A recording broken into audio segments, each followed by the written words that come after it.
Hello बच्चों, let's read this question. The question says most unsymmetrical crystal system is monoclinic or triclinic. हमें बताना है कि most unsymmetrical crystal system कौन सा होता है, मोनोक्लिनिक या फिर ट्राइक्लिनिक. यहाँ पे हमारा की कॉन्सेप्ट क्या होगा, हमें पता होना चाहिए कि सिमेट्रिकल और अनसिमेट्रिकल क्रिस्टल सिस्टम होते कैसे हैं. तो इसके लिए सबसे पहले हमें पता होना चाहिए कि सेल डायमेंशंस क्या होती हैं. सेल डायमेंशंस होती हैं हमारी axial length and axial angles.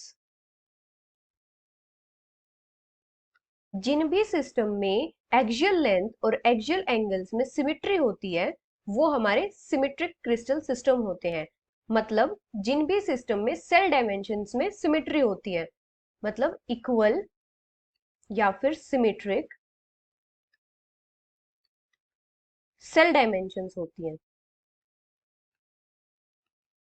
तो वो हमारे होते हैं सिमेट्रिक क्रिस्टल सिस्टम.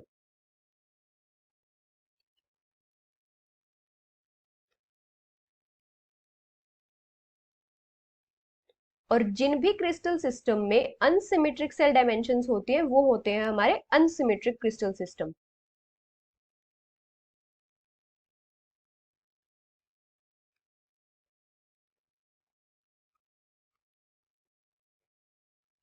वो होंगे हमारे अनसिमेट्रिकल क्रिस्टल सिस्टम.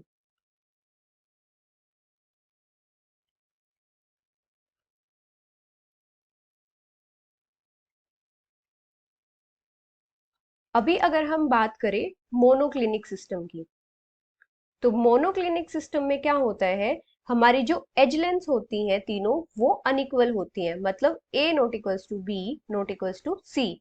और इसमें हमारे कोई भी दो एक्सियल एंगल्स इक्वल होते हैं, जैसे alpha equals to gamma equals to 90 degree, और एक एंगल हमारा अनइक्वल होता है which is not equals to 90 degree. अभी अगर हम बात करें ट्राइक्लिनिक की, तो ट्राइक्लिनिक में क्या होता है, तीनों एक्सियल लेंथ्स अनइक्वल होती है, A not equals to B not equals to C. और इसमें तीनों के तीनों एक्सियल एंगल्स भी हमारे अनइक्वल होते हैं, alpha not equals to beta not equals to gamma and not equals to 90 degree.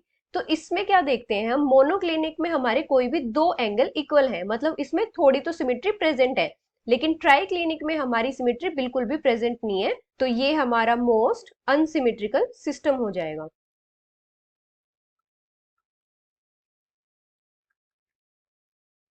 Most unsymmetrical हो जाएगा. तो ये क्या कंक्लूड करता है, that most unsymmetrical crystal system is triclinic. So the final answer is triclinic. Hope you understood it well. Best of luck.